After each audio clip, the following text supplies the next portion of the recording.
जय श्री कृष्णा। राधे राधे दोस्तों आज मैं आप लोगों को लड्डू गोपाल की एक ऐसी दिल दहलाने वाली लीला कथा सुनाऊंगी जिसे सुनकर आपकी आंखों में भी आंसू आ जाएंगे। लड्डू गोपाल के साथ घटी ऐसी घटना को सुनकर आपका हृदय भी कांप जाएगा। आज की यह लीला कथा हमारे साथ शेयर की है जौनपुर में रहने वाले सुनील वर्मा जी ने। सुनील जी हमसे कहते हैं कि मैं एक मध्यम वर्गीय परिवार से हूँ। मेरे घर में मैंने बचपन से ही लड्डू गोपाल की सेवा होते हुए देखी है। मेरी मम्मी लड्डू गोपाल की सेवा किया करती थी और मेरी मम्मी से पहले मेरी दादी लड्डू गोपाल की सेवा करती थी। मेरी एक बहन भी है जिनकी शादी हो चुकी है। बचपन में मैं और मेरी बहन दोनों मेरे मम्मी के साथ लड्डू गोपाल की सेवा करते थे।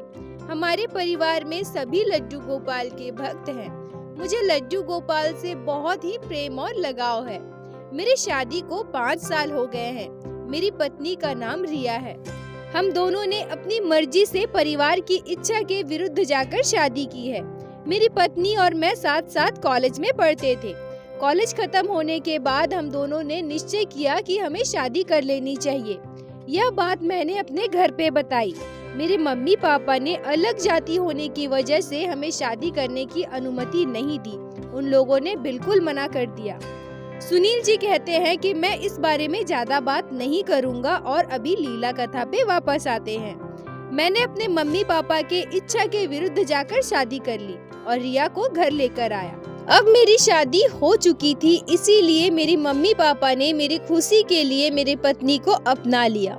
मेरी पत्नी रिया हमारे परिवार में घुल मिल गई थी। मेरे मम्मी पापा रिया से बहुत प्यार करने लगे थे। मेरी मम्मी बिल्कुल रिया को मेरी बहन की तरह मानती थी। शुरू में सब कुछ अच्छा चल रहा था। एक दिन रिया ने मुझसे कुछ ऐसा कहा जिसे सुनकर मेरे होश उड़ जाते हैं। मुझे बहुत दुख हुआ। रिया मुझसे कहती है कि आपकी मम्मी कितनी पूजा पाठ करती है। आपके घर में लड्डू गोपाल की कोई मूर्ति है ना?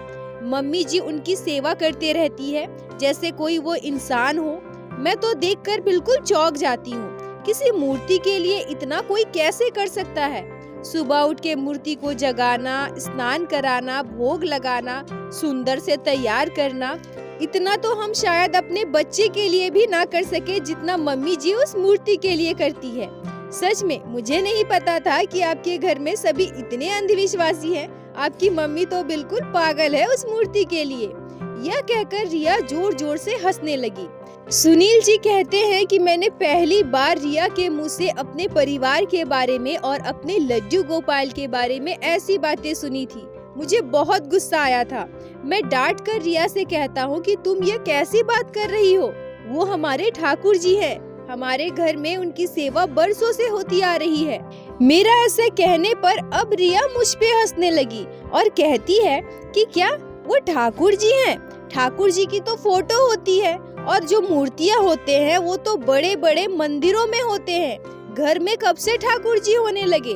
और अच्छा, अगर वो ठाकुर जी है तो ठाकुर जी को क्या जरूरत कि सुबह सुबह उन्हें कोई उठाए, उन्हें स्नान कराए, सुंदर सा पोशाक पहनाए, उन्हें भोग लगाए? अगर वो ठाकुर जी हैं तो ठाकुर जी के साथ इतनी सारी चीजें करने की क्या जरूरत? जब ठाकुर जी हमें सब कुछ देते हैं तो हम ठाकुर जी को ये सब क्यों दे रहे हैं? सुनील जी कहते हैं कि रिया की ये सारी बातें सुनकर मेरा खून खौल गया। मैं उससे कहता हूँ कि ठीक है, तुम्हें भरोसा नहीं है तो मत करो, पर मेरे सामने ये सारी बातें मत बोला करो। मुझे बहुत गुस्सा आता है और आज के बाद मेरे ठाकुर जी के बारे में या मेरे परिवार के बारे में ऐसी बातें बोलने का तो सोचना भी मत। मैं यह कहकर वहाँ से चला जाता हूँ। सुनील जी कहते हैं कि अब मेरी शादी को लगभग 4-5 महीने हो गए थे। अब मेरी मम्मी कभी कभी रिया से घर के काम करने के लिए कहती थी या कभी कभी पूजा पाठ में मम्मी की मदद करने के लिए कहती थी, पर रिया बिल्कुल मना कर दिया करती थी। कभी कभी तो थोड़े बहुत घर के काम कर भी देती थी, पर पूजा पाठ के लिए वो कभी भी आगे नहीं आती थी। वो हमेशा मम्मी को मना कर देती थी। वो कहती थी कि ये सब करके क्या होगा, हम इन चीजों में अपना टाइम क्यों वेस्ट करें, इससे अच्छा है हम कोई और काम कर लेंगे। रिया हमारे लड्डू गोपाल को बिल्कुल भी नहीं मानती थी, जिससे मेरी मम्मी को बहुत दुख होता था। एक दिन मेरी मम्मी मुझसे कहती है कि सुनील, तुम तो मेरे इकलौते बेटे हो। जिस तरह से तुम्हारी दादी के बाद मैंने लड्डू गोपाल की सेवा ली है, मैं भी यही चाहती थी कि मेरे बाद मेरे घर की बहू लड्डू गोपाल की सेवा करे। पर तुम ही बताओ, रिया का जो रवैया है, इससे क्या तुम्हें लगता है कि वो हमारे लड्डू गोपाल की सेवा करेगी? मेरे बाद हमारे लड्डू गोपाल का क्या होगा, यह सोचकर मुझे बहुत दुख होता है। मैं भी मेरी मम्मी की बात सुनकर बहुत दुखी हो गया और रिया को कई बार समझाने की कोशिश भी की कि यह मूर्ति नहीं है, ये स्वयं श्री नारायण श्री कृष्ण के बाल स्वरूप है, हमारे ठाकुर जी है। पर रिया समझने को तैयार ही नहीं थी। वो तो मॉडर्न जमाने की पढ़ी लिखी लड़की समझती थी खुद को। उसे ऐसा लगता था कि मूर्ति में प्राण ही नहीं होते, ये भगवान ही नहीं है। उसे बस यह लगता था कि हमें भगवान के लिए कुछ भी करने की जरूरत नहीं है, वो तो भगवान है, भगवान को हमारे द्वारा की गई किसी भी चीज की क्या आवश्यकता। अब मैं भी रिया के इस व्यवहार से परेशान हो गया था, पर मैं भी क्या करता, मजबूर था। कभी कभी तो मुझे खुद पर बहुत गुस्सा आता था। मैं सोचता था कि यह मैंने क्या कर दिया, मैंने क्यों अपनी पसंद से शादी की। मेरी वजह से आज मेरे पूरे परिवार और हमारे लड्डू गोपाल को इतना झेलना पड़ रहा है और आगे का तो पता ही नहीं कि क्या होगा। मेरी शादी को लगभग 1 साल हो गए थे। अब मेरी पत्नी रिया प्रेग्नेंट होती है। रिया कई बार मुझसे मेरी मम्मी की शिकायत कर चुकी है। वह मुझसे कहती है कि मेरी हालत ऐसी है, फिर भी मम्मी लड्डू गोपाल की सेवा करना नहीं छोड़ी। क्या होगा अगर मूर्ति को 2 दिन भोग न लगाएं, 2 दिन स्नान न कराएं, तो क्या हो जाएगा? सुनील जी कहते हैं कि मुझे अपनी पत्नी रिया की यह बातें सुनकर बहुत दुख होता था। कभी कभी मेरे आंखों में आंसू आ जाते हैं, पर मैं रो भी नहीं सकता। मैं रिया को समझा समझा कर थक चुका था कि वो हमारे ठाकुर जी हैं, छोटे से लड्डू गोपाल है, कोई मूर्ति नहीं है, जो जब मन में आया उनकी सेवा कर लिए और जब मन में आया बंद कर दिए। मेरी मम्मी को भी रिया के बातों से बहुत दुख पहुंचता था, पर अब तो मम्मी ने भी रिया की शिकायत करना मुझसे छोड़ दी थी। सुनील जी कहते हैं कि एक बार मेरे लड्डू गोपाल के साथ रिया ने इतना बुरा व्यवहार किया, जिसे आज भी मैं याद करता हूँ तो मैं बहुत दुखी हो जाता हूँ। मेरी आंखों में आंसू आ जाते हैं। एक दिन मेरी मम्मी की तबीयत बहुत खराब हो गई थी, उन्हें बुखार हो गया था। उनकी तबीयत इतनी ज्यादा खराब थी कि वो अपने बेड से उठ भी नहीं पा रही थी, क्योंकि उन्हें लड्डू गोपाल की सेवा तो करनी ही थी, इसलिए जैसे तैसे लड्डू गोपाल की सेवा किया करती थी। जब मैंने यह देखा कि मेरी मम्मी ऐसी हालत में भी लड्डू गोपाल की सेवा कर रही है, तो मुझे बहुत बुरा लगा। मैं रिया को बुलाकर कहता हूँ कि मम्मी की तबीयत बिल्कुल ठीक नहीं है, अगले कुछ दिनों तक लड्डू गोपाल की सेवा तुम करो। अगर इस हालत में मम्मी दौड़ धूप करेगी, सेवा करेगी लड्डू गोपाल की, तो उन्हें ज्यादा तकलीफ होगी, उन्हें आराम नहीं मिलेगा। इस समय मम्मी को आराम करने दो। लड्डू गोपाल की सेवा के नाम पर रिया भड़क गई और मुझसे कहती है कि मैं क्यों करूं? मम्मी जी की तबीयत खराब है तो कोई बात नहीं, अगले 2 दिनों तक लड्डू गोपाल की सेवा नहीं होगी। आप लोग सब पागल के पागल हो क्या, जो एक मूर्ति के लिए इतना परेशान हो रहे हो? मम्मी जी की तबीयत ठीक नहीं है तो ठीक है ना, वो सेवा ना करे, वरना अगर उन्हें करना है तो वही करे, मैं तो नहीं करूँगी।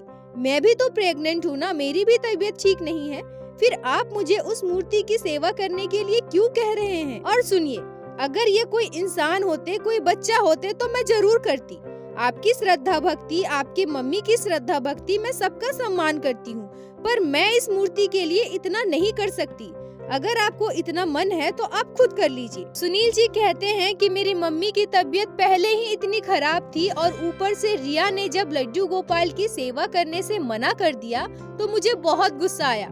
उस दिन से पहले मैंने रिया को कभी इस तरह से नहीं डांटा था, पर उस दिन मैंने रिया को बहुत ही बुरी तरीके से डांटा और कहा, अगर तुमने मम्मी के ठीक होने तक लड्डू गोपाल की सेवा नहीं की तो बिल्कुल भी अच्छा नहीं होगा, यह तुम याद रखना।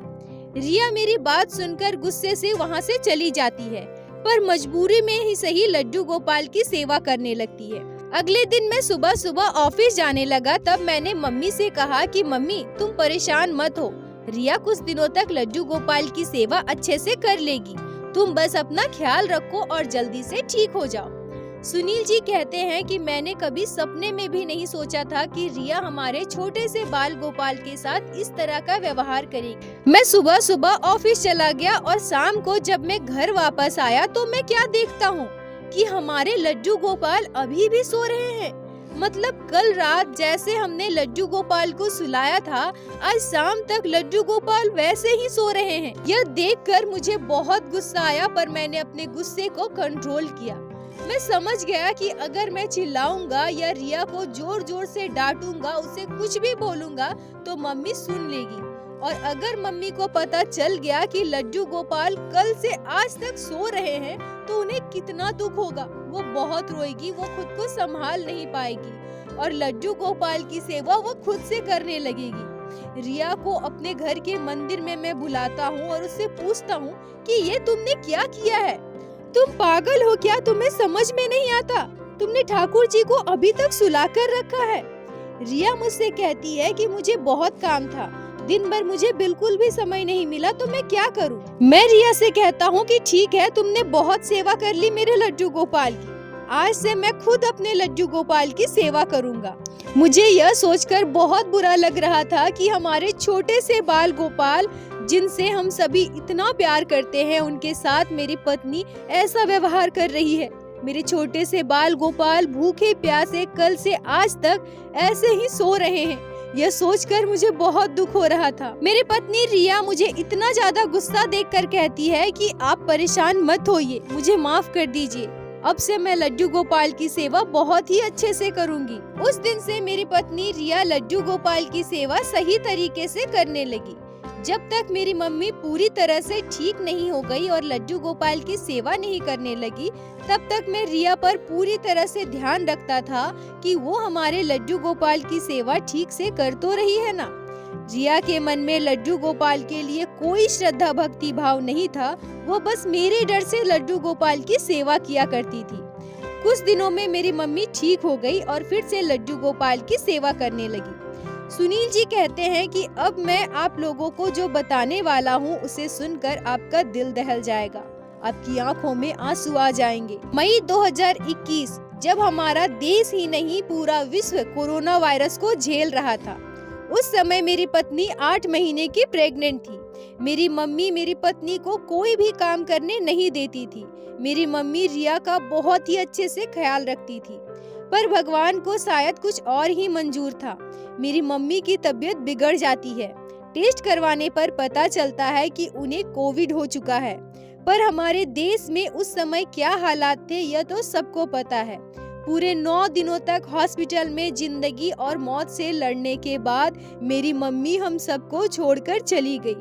अचानक से हमारे जीवन में कुछ ऐसा घट जाएगा जो हमने कभी सोचा भी नहीं था। हमारी पूरी दुनिया खत्म हो गई। मेरी मम्मी के चले जाने से हमारा पूरा घर सूना हो गया। हम सभी इसके लिए बिल्कुल भी तैयार नहीं थे। हमें समझ में नहीं आ रहा था कि अचानक से हमारे साथ क्या हो गया। मैं और मेरे पापा बिल्कुल अकेले हो गए थे। मेरी मम्मी के जाने के बाद सभी कर्मकांड बीत गए। अब मेरी पत्नी रिया को लग रहा था कि लड्डू गोपाल की सेवा की पूरी जिम्मेदारी अब उस पे आ गई।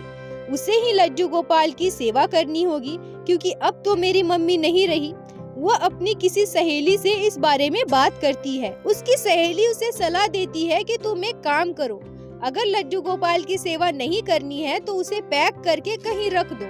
लड्डू गोपाल को मंदिर में विराजित रखोगी तो उसकी सेवा करनी पड़ेगी। क्योंकि मेरे मम्मी के चले जाने के बाद मैं लड्डू गोपाल का बहुत ध्यान रखता था।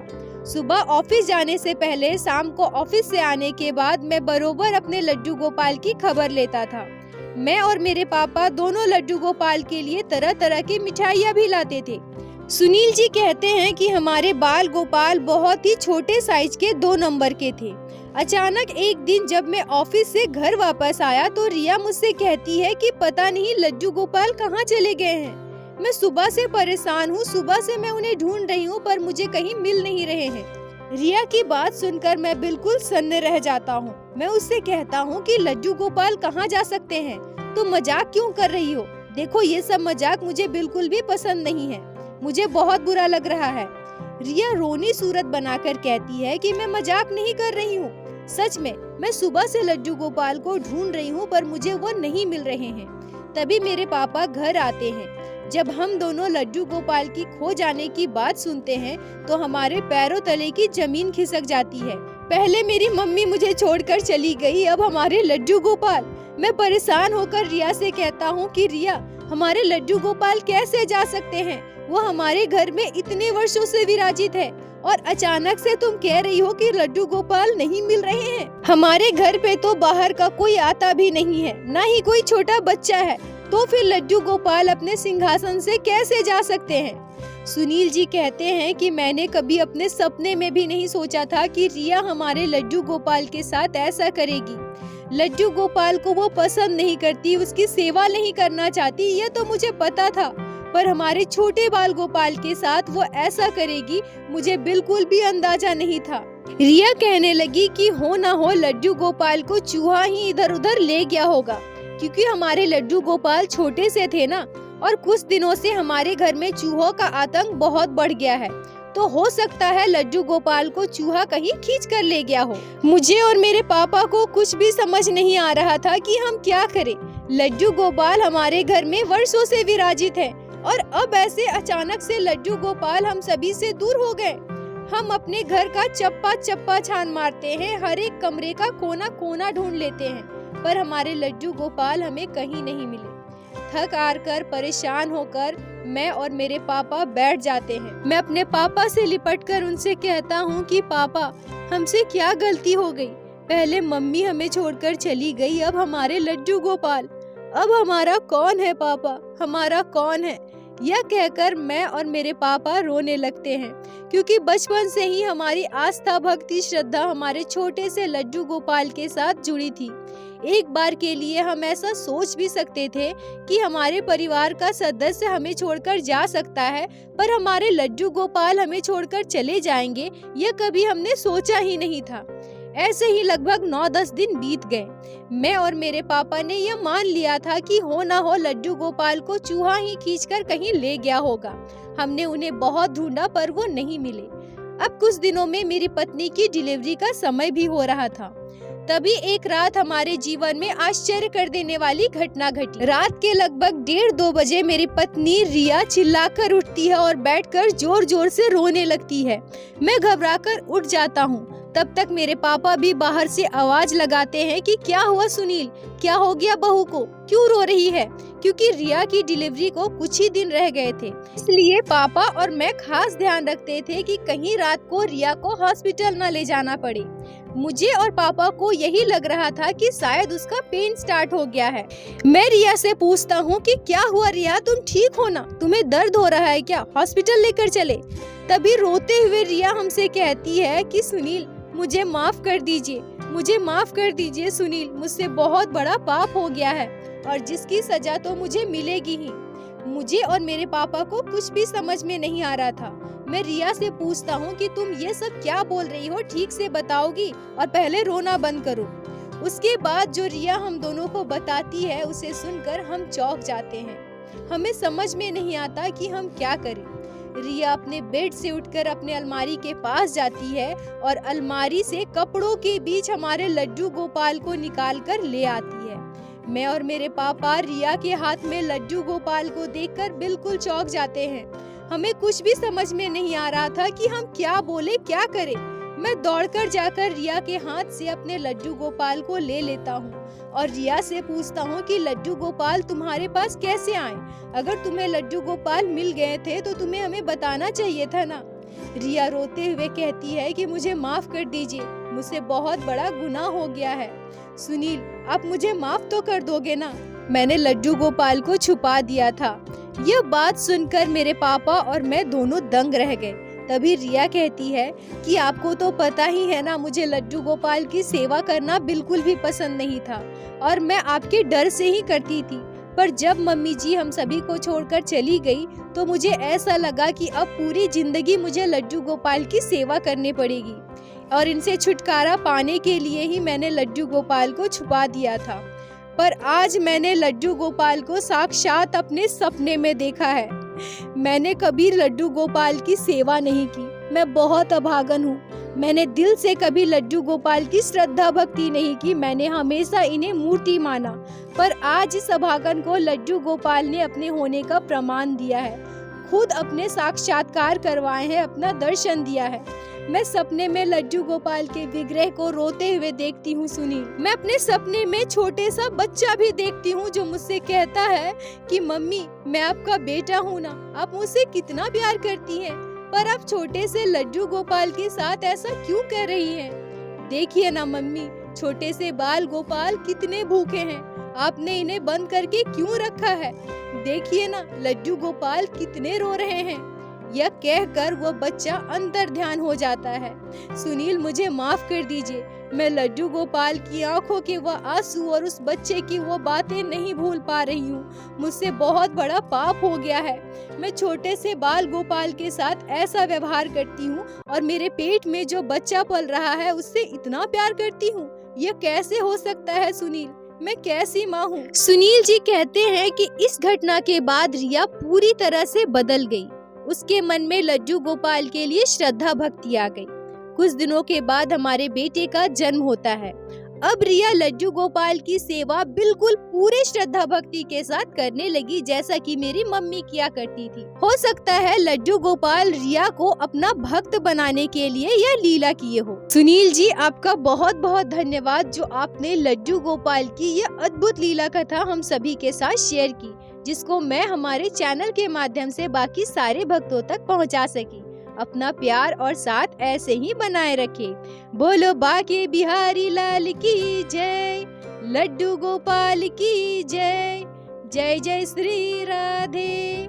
दोस्तों यदि आप लोगों को आज की यह लीला कथा अच्छी लगी हो, आपके हृदय को स्पर्श की हो, तो कृपया वीडियो को लाइक करके अपने दोस्तों के साथ शेयर अवश्य करें, जिससे बाकी भक्त भी लड्डू गोपाल की इस अद्भुत लीला कथा को श्रवण कर सके।